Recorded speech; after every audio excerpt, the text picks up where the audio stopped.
1, 2.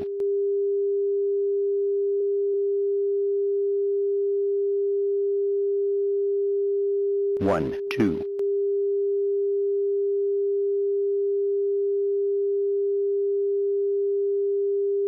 1, 2.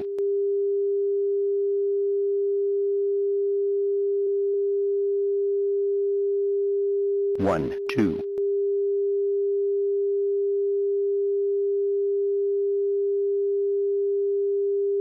1, 2.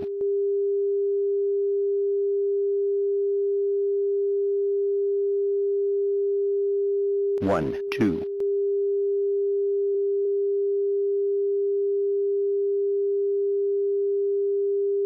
1, 2.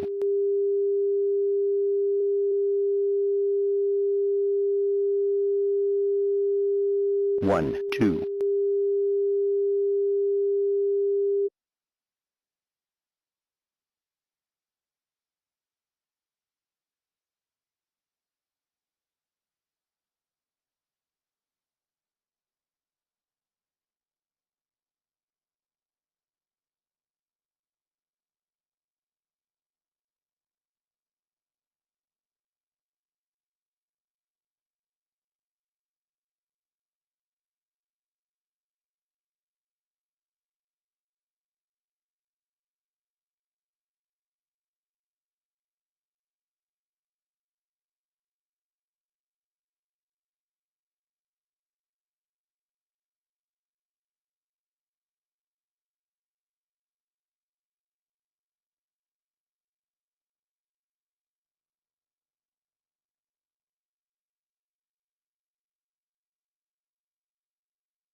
My fellow Americans, I'm speaking to you tonight from behind the resolute desk in the Oval Office.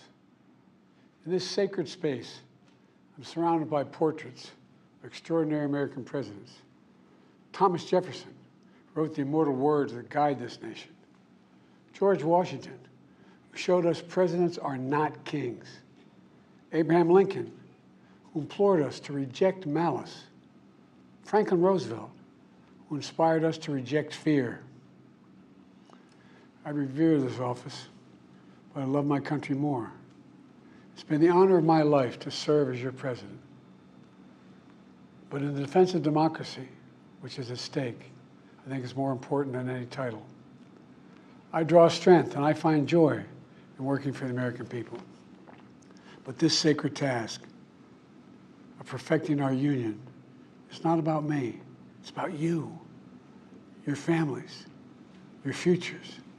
It's about we, the people. We can never forget that, and I never have. I've made it clear that I believe America is at an inflection point. One of those rare moments in history when the decisions we make now will determine our fate of our nation and the world for decades to come.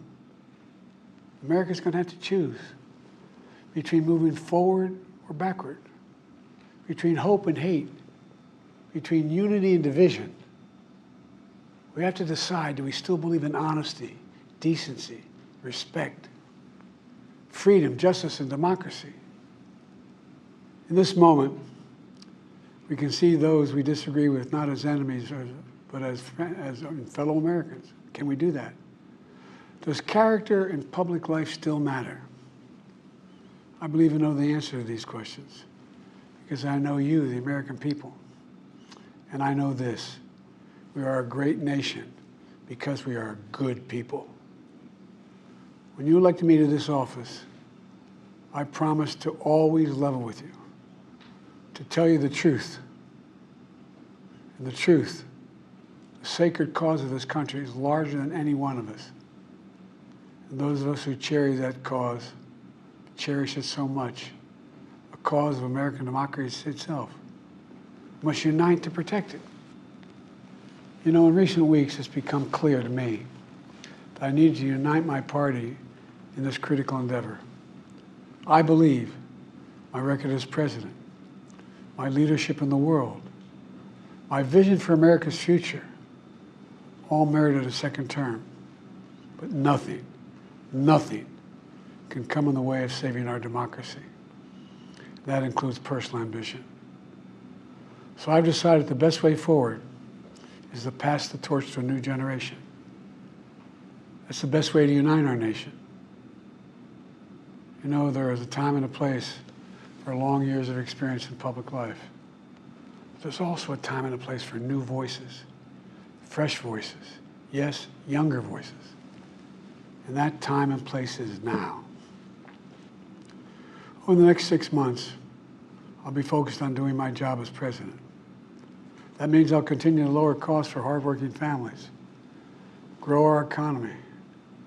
I'll keep defending our personal freedoms and our civil rights, from the right to vote to the right to choose. I'll keep calling out hate and extremism. Make it clear there is no place in America for political violence or any violence ever, period. I'm going to keep speaking out to protect our kids from gun violence, our planet from climate crisis that is the existential threat. And I will keep fighting for my cancer moonshot so we can end cancer as we know it, because we can do it.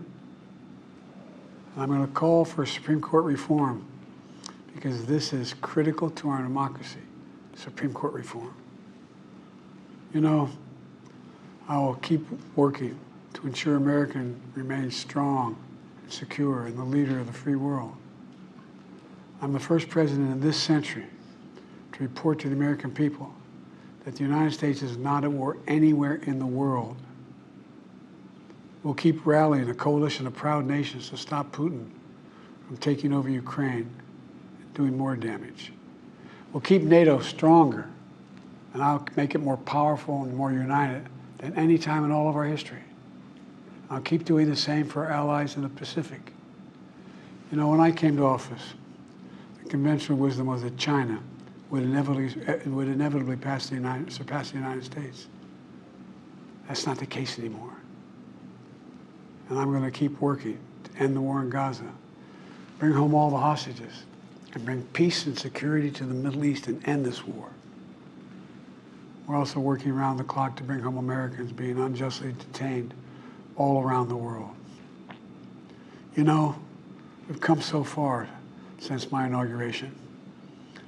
On that day, I told you, as I stood in that winter, we stood in a winter of peril and a winter of possibilities. Peril and possibilities. We were in the grip of the worst pandemic in a century. The worst economic crisis since the Great Depression. The worst attack on our democracy since the Civil War. But we came together as Americans, and we got through it. We emerged stronger, more prosperous, and more secure. Today we have the strongest economy in the world, creating nearly 16 million new jobs, a record. Wages are up. Inflation continues to come down. The racial wealth gap is the lowest it's been in 20 years.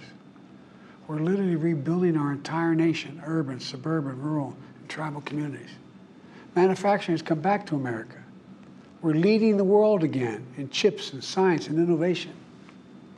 We finally beat Big Pharma after all these years to lower the cost of prescription drugs for seniors.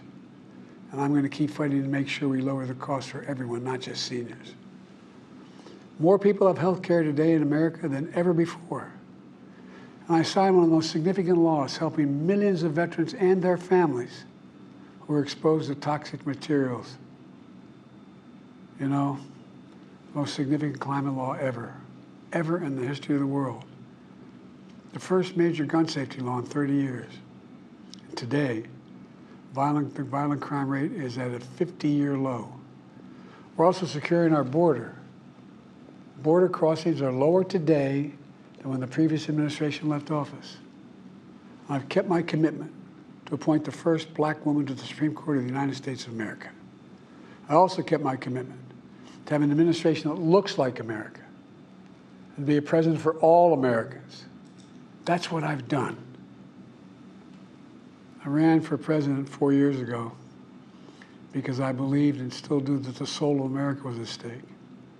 The very nature of who we are was at stake. And that's still the case. America's an idea. An idea stronger than any army, bigger than any ocean, more powerful than any dictator or tyrant. It's the most powerful idea in the history of the world. That idea is that we hold these truths to be self-evident.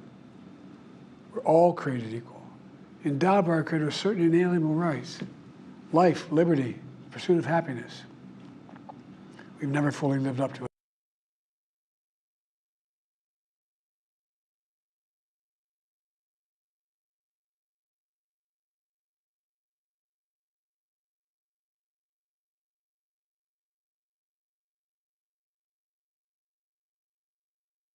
I've made my views known.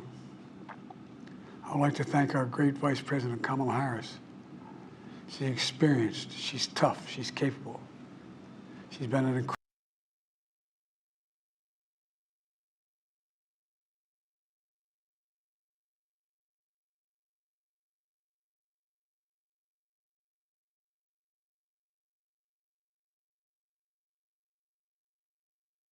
in Rosa Parks and Cesar Chavez.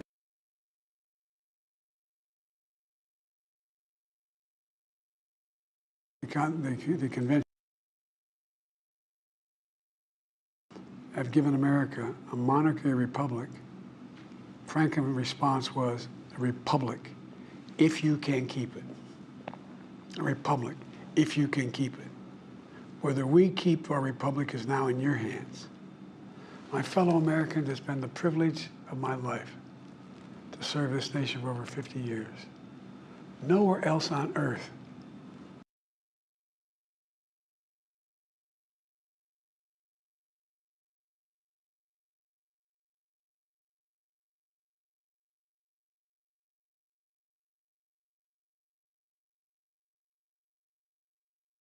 we're a nation of promise and possibilities, of dreamers and doers, of ordinary Americans doing extraordinary things. I've given my heart and my soul to our nation, like so many others. I've been blessed a million times in return with the love and support of the American people. I hope you have some idea how grateful I am to all of you. The great thing about America is here, kings and dictators do not rule, the people do. History is in your hands. The power is in your hands. The idea of America lies in your hands. We just have to keep faith, keep the faith, and remember who we are. We're the United States of America, and there's simply nothing beyond our capacity when we do it together. So let's act together, preserve our democracy. God bless you all.